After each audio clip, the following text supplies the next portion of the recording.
The first film of director Paolo Pasolini's trilogy of life, the Decameron, an adaptation of several of the stories in Boccaccio's book, sets the mold for the series. The others are the Canterbury Tales and the Arabian Nights.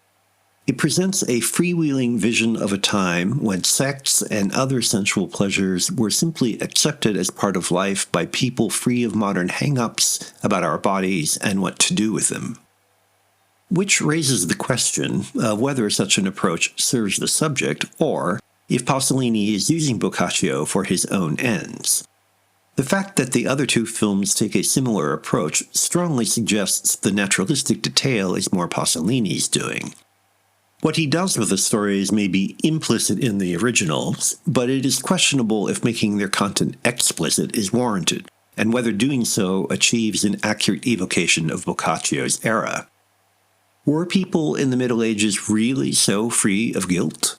Would Boccaccio recognize the world Pasolini depicts as his?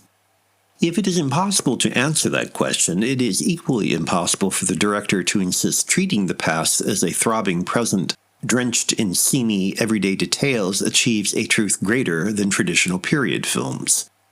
For example, in one story, the protagonist falls into a vat of sewage. Did anyone doubt medieval Italy lacked modern plumbing? In another, the penis of a gardener servicing a group of nuns is shown fully erect. Is his endowment unique to the Middle Ages? This is the past as dirty spectacle, in both senses of the word, in which the usual antiquarian impulse of a period film is diverted to the least appetizing and appealing details, intentionally or otherwise making muck strangely exotic. The results are unquestionably different, even persuasive, but after a while also monotonous. If the stories are not burdened with the fussy care usually lavished on historical subjects, the relentlessly graphic detail imposes its own weight.